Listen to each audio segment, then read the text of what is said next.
Hello friends, welcome back. आज का video उन लोगों के लिए लेके आया हूं जो ITR 1 खुद फाइल करना चाहते हैं किसी की हेल्प लिए बिना। आज के इस वीडियो को देख के आप ITR खुद फाइल कर पाएंगे। मैंने जो जो स्टेप दिए हैं वो स्टेप आप फॉलो कीजिए, उससे आप अपनी ITR खुद भर पाओगे, अपना खुद का कैलकुलेशन कर पाओगे। सारा कुछ इस वीडियो में मैं प्रोवाइड कर रहा हूं। तो आइए बिना वक्त जाया किए सीधे चलते हैं ई फाइलिंग पोर्टल www.incometax.gov.in, जहां अपन अपनी ITR फाइल करेंगे। देखिए, ई फाइलिंग पोर्टल www.incometax.gov.in का पेज आपके सामने खुला है। वहां राइट में एक ऑप्शन है, जहां आप क्लिक करोगे तो लॉगिन का ऑप्शन प्रोवाइड करेंगे। उस पर क्लिक करने के बाद आप लॉगिन पे क्लिक करें। लॉगिन पे क्लिक करने के बाद आपको जो यूजर आईडी है, आपका पैन नंबर, वो एंटर करना है, फिर कंटिन्यू करना है। उसके बाद आपको पासवर्ड डालना है। पासवर्ड डालने से पहले एक चेकबॉक्स है लॉगिन जहां लिखा हुआ उसके नीचे, उसके बाद आप पासवर्ड एंटर कीजिए, फिर कंटिन्यू कीजिए। और अगर आपके पास पासवर्ड नहीं है, आप पासवर्ड भूल गए हो, तो फॉरवर्ड पासवर्ड करके भी आप फिर से लॉगिन कर पाओगे। और लॉगिन में कई लोगों के ओटीपी भी है, ओटीपी से लॉगिन होता है, तो आपकी स्क्रीन पे शो कर रहा है लॉगिन यूजिंग ओटीपी।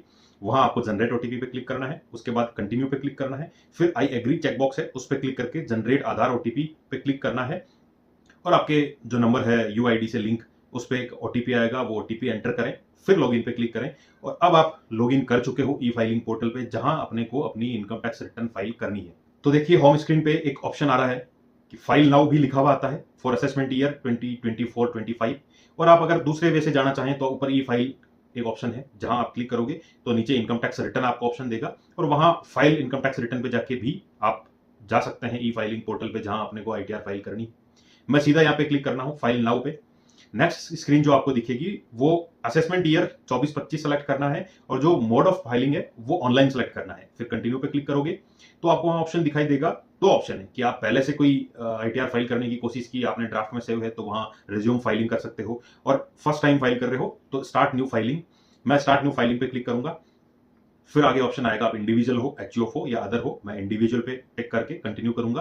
तो फिर मेरे पास ऑप्शन दिखाई देंगे कि मुझे ITR कौन सी फाइल करनी है। ITR 1 करनी है, 2, 3, 4, 5, 6, 7, जो भी अपने को ITR सेलेक्ट करनी है वो यहाँ सेलेक्ट होगी। मैं ITR 1 सेलेक्ट करूंगा। फिर प्रोसीड विद ITR 1 पे क्लिक करके आगे जो आपको स्क्रीन शो करेगी वहां लेट्स गेट स्टार्टेड पे क्लिक करें। उसके बाद ऑप्शन देंगे कि आप ITR क्यों फाइल कर रहे हैं। आपकी जो इनकम है वो बेसिक एग्जेम्पशन लिमिट यानी 2.5 लाख से ज्यादा है, इसलिए फाइल कर रहे हैं। या दूसरे कैटेगरीज दे रखे हैं कि आपका जो दूसरी कंट्री में आप घूमने गए हो वहां 2 लाख से ज्यादा का आपका अमाउंट एग्रीगेट रूप में खर्च हुआ है, या फिर आपके 1 लाख से ज्यादा का इलेक्ट्रिसिटी बिल आता है। और नीचे एक ऑप्शन दे रखा है अदर। मैं यहाँ सेलेक्ट करूंगा कि जो मेरी इनकम है वो बेसिक एग्जेम्पशन लिमिट से ज्यादा है, इसलिए मैं ITR फाइल कर रहा हूँ। उस पर टिक करके कंटिन्यू पे क्लिक करूंगा। फिर आपकी स्क्रीन पे शो करेगा कि ITR के जो प्री फिल्ड बेस्ड इन्फॉर्मेशन है वो अवेलेबल आपको कर दी गई है। यहाँ आपको प्री फिल्ड डाटा कुछ दिखाई देगा, वो आपको फिल नहीं करना पड़ेगा, ऑलरेडी फिल आएगा। ओके करके नेक्स्ट जो स्क्रीन है उसमें रिटर्न समरी में आप देखिए सबसे पहला ऑप्शन है पर्सनल इन्फॉर्मेशन। मैं उस पर क्लिक करूंगा। उस पर क्लिक करने के बाद मेरी पर्सनल इन्फॉर्मेशन दिखाई देगी। नेम क्या है, सरनेम क्या है, PAN number, date of birth, Aadhaar number और कॉन्टैक्ट जो भी है वो सारी इन्फॉर्मेशन यहाँ दिखाई देगी। अपने को यहाँ कुछ नहीं करना है, प्री फिल डाटा है। फाइलिंग सेक्शन एक आएगा जहां 139(1) अपने को सेलेक्ट करनी है। उसके अलावा यहाँ जो ऑप्शन दे रखे हैं 139(4) वो भी रिलेटेड है। 31 जुलाई के बाद जो ITR भरोगे वहां ये ऑप्शन सेलेक्ट होता है। और 139(5) यानी रिवाइज रिटर्न, आपने रिटर्न भर दी, आपको लगा कि कोई गलती है तो फिर से रिटर्न फाइल करने के लिए 139(5) का ऑप्शन है। 1192B आपने पिछले 2-3 सालों में ITR नहीं भरी है, कुछ ऐसा रीजन है कि आप ITR फाइल नहीं कर पाए, तो यहाँ कंडोनेशन ऑफ डिले की रिक्वेस्ट CIT को जाती है, वो अलग प्रोसेस है। अपने को यहाँ सिर्फ सेलेक्ट करना है 139(1). नेक्स्ट स्क्रीन में आपको ये ऑप्शन देगा कि do you wish to exercise option under section 115BAC of opting out of new tax regime. यानी अब डिफॉल्ट टैक्स रिजीम जो है वो न्यू टैक्स रिजीम है। अगर आप ऑल टैक्स रिजीम सेलेक्ट करना चाहते हो तो यहाँ यस करना पड़ेगा, और अगर आप न्यू टैक्स रिजीम से ही जाना चाहते हो तो यहाँ नो कर दीजिए। मैं इस वीडियो में ऑल टैक्स रिजीम लेके चल रहा हूं, इसीलिए मैंने यहाँ यस किया है। उसके बाद नीचे बैंक डिटेल्स है, वहां बैंक डिटेल में आप देख लीजिए आपके अकाउंट दिए हुए हैं या नहीं, या ऐड भी कर सकते हैं आप अपना अकाउंट। फिर कंफर्म पे क्लिक करेंगे। उसके बाद देखिए रिटर्न समरी में first option personal information confirm आ रही है, यानी ये अपन देख चुके हैं, बिल्कुल सही है। नेक्स्ट पे आते हैं gross total. Gross total income पे क्लिक करेंगे तो वहां आपको ट्रेवल और ट्रांसफर टूर के लिए जो भी एक्सपेंडिचर होते हैं उसका अलाउ है 1014(1) में, 1014(2) में। या हाउस रेंट अलाउंस जो है एक बड़ा डिडक्शन है जो कि सेक्शन 1013A में अलाउ है, यहाँ यस करके आप डाल सकते हैं। सेक्शन 10(5) लीव ट्रेवल अलाउंस या लीव ट्रेवल कंसेशन भी मैं बोलूंगा, वो यहाँ सेलेक्ट करके डाल सकते हैं। और कुछ एग्जाम्पशंस हैं जो सेक्शन 10(6) में, 10(7) में, 1010 death come retirement gratuity, 1010A earn leave encashment on retirement, 1010A, 1010B, इसमें से जो भी एग्जाम्पशन लेना चाहें वो यहाँ डाल के कंटिन्यू पे क्लिक करें। उसके बाद आप देखेंगे कि इनकम फ्रॉम सैलरी आपके यहाँ पूरा शो कर रहा है, जहां ये भी लिखा हुआ है कि जो प्री फिल्ड वैल्यूज है वो फॉर्म 16 या एनुअल इन्फॉर्मेशन स्टेटमेंट से लिया गया है। अगर आपको लगता है कि ये सही नहीं शो कर रहा है तो आप एडिट कीजिए और एडिट करके आप जो भी डाटा आपका सही है वो डाल सकते हैं। उसके बाद नीचे ऑप्शन दिया हुआ है कि इनकम फ्रॉम हाउस प्रॉपर्टी, आपके पास घर है, आपने वो रेंट पे दिया है, उससे आपको इनकम होती है, तो वो यहाँ जरूर ऐड करें। ऐड या एडिट का ऑप्शन दिया हुआ है।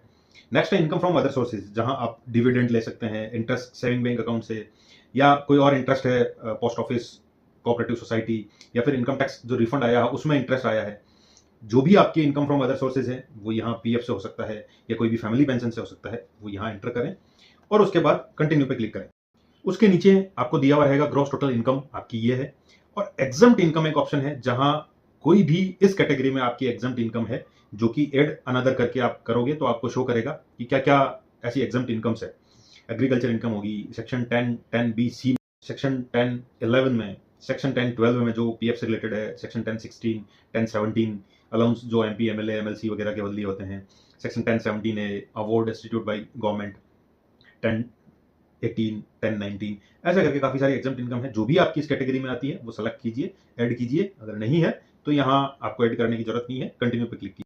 यहाँ देखिए दोनों ऑप्शन हो गया, पर्सनल इन्फॉर्मेशन कंफर्म हो गया, ग्रॉस टोटल इनकम कंफर्म हो गया। फिर थर्ड ऑप्शन देखते हैं अपन, टोटल डिडक्शंस जो है, इस पे क्लिक करेंगे तो आपको यहाँ शो करेगा कि आपने कोई डिडक्शन डोनेशन में दिया है, यानी सेक्शन 80G में अगर दिया है, आप यस करते हैं तो एक अलग से शेड्यूल आपको भरना पड़ेगा सेक्शन 80G में डिडक्शन लेने के लिए। सेकंड है सेक्शन 80GGC, जो कि पॉलिटिकल पार्टी को आपने डोनेशन दिया है, उसमें अगर यस करते हो तो उसका भी अलग से शेड्यूल भरना पड़ेगा। सेक्शन 80U, जो कि मेडिकल अथॉरिटी द्वारा सर्टिफाइड जो डिसेबिलिटी का सर्टिफिकेट है वो दे देते हो तो यहां आप डिडक्शन ले सकते हो, लेकिन आपको फॉर्म 10IA भरना पड़ेगा, उसके बाद ही आप सेक्शन 80U या सेक्शन 80DD का डिडक्शन ले सकते हो। सेक्शन 80GG, जो कि आपको रेंट में छूट देता है, अगर आपकी सैलरी में एचआरए का कंपोनेंट नहीं है फिर भी आपको डिडक्शन प्रोवाइड कर देगा। Section 80GGA, scientific research institute या रूरल डेवलपमेंट को आपने डोनेशन दिया है, उसकी छूट लेना चाहते हो, वो यहाँ है।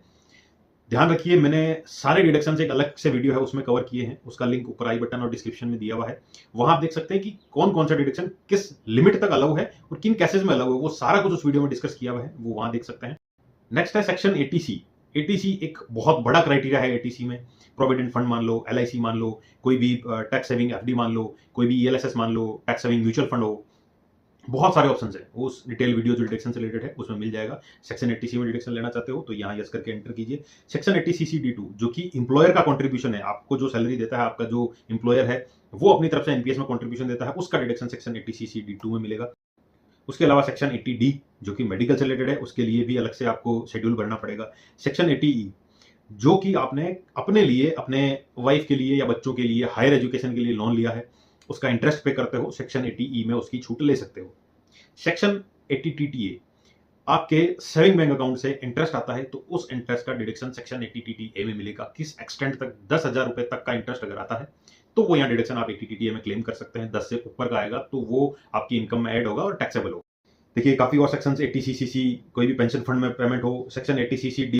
ध्यान रखें सेक्शन 80CC-D1, जो कि एनपीएस का कंट्रीब्यूशन है, वो आपको उस 80C की जो लिमिट है उसमें अलाउ करता है, लेकिन 80C, 80CCC, 80CC-D1 ये तीनों सेक्शन मिला के 1.5 लाख तक की लिमिट क्रॉस करे, वहां 1.5 लाख तक आपको डिडक्शन मिलेगा। और अगर आप एडिशनली एनपीएस की छूट लेना चाहते हो इस 1.5 लाख में एनपीएस ना ऐड करके, आपके पास एक सेक्शन है 80CC-D1B, जहां 50,000 की एडिशनल आपको छूट मिलेगी।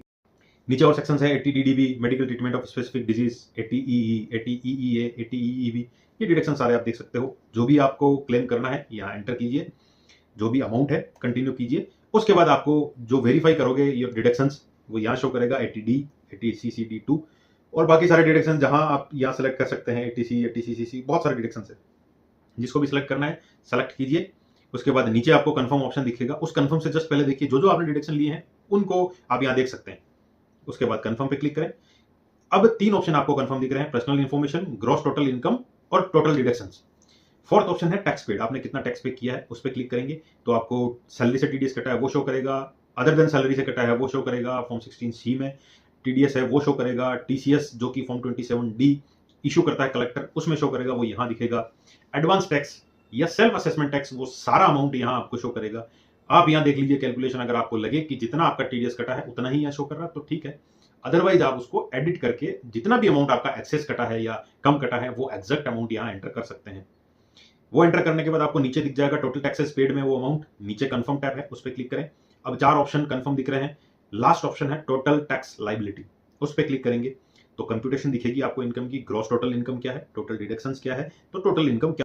कंप्यूटेशन यहां आपको कैलकुलेट करके देगा कि आपकी इनकम ऑल टैक्स रेजिम में 5 लाख रुपए तक जो है उसमें तो जीरो टैक्स है, लेकिन 5 लाख से ऊपर निकलती है तो कितना टैक्स बनेगा वो इस कैलकुलेशन पे क्लिक करोगे तो शो हो जाएगा। यहां जो टैक्स बन रहा है वो टैक्स यहां शो कर रहा है, नीचे रिबेट अंडर सेक्शन 87 ये शो कर रही है, रिबेट मिलने के बाद टैक्स शो कर रहा है, health and education cess show कर रहा है, टोटल टैक्स और सेस शो कर रहा है, रिलीफ अंडर सेक्शन 89, कोई एरियर आया है पुराना आपका या कोई एडवांस में आपको सैलरी या ग्रेचुटी मिली है तो उसके लिए फॉर्म 10 ही भरिए और फिर सेक्शन 89 में क्लेम कर लीजिए।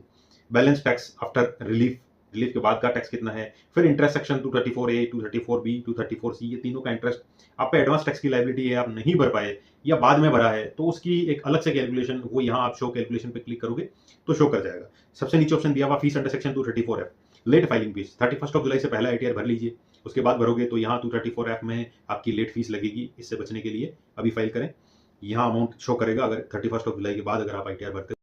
फिर नीचे शो करेगा टोटल इनकम क्या है, टोटल इंटरेस्ट क्या है, टोटल टैक्स क्या बनता है, फीस क्या है, सारा कुछ शो करने के बाद नीचे कंफर्म का टैब है उस पर क्लिक करें, आपको फिर शो कर जाएगा कि अलग अलग बाई फॉरगेट करके कि 234A B C कितना है, 234F कितना है, टैक्स कितना है, वो सारा आप देख लीजिए सरसरी नजर से, कंफर्म पे क्लिक कीजिए। अब आपके पास पांचों ऑप्शन कंफर्म दिखा रहा है, personal information confirm, gross total income confirm, total deduction confirm, tax paid confirm, total tax liability confirm, सारा कुछ देख लिया अपन ने, सब कुछ कैलकुलेशन सही है तो अपन प्रोसीड पे क्लिक करेंगे।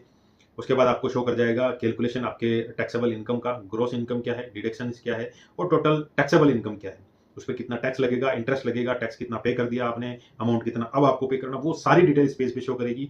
सब कुछ देखिए, प्रीव्यू रिटर्न पे क्लिक करें, आगे एक स्क्रीन दिखेगी जिसमें आपको एक चेक बॉक्स पे क्लिक करना है, उसके बाद प्रोसीड टू प्रीव्यू पे क्लिक करना है तो आपको एक प्रीव्यू दिखाई देगा आईटीआर 1 का, जो कि आपको सारी डिटेल दिखाएगा, ये सारी डिटेल आप चेक कर लीजिए सही है।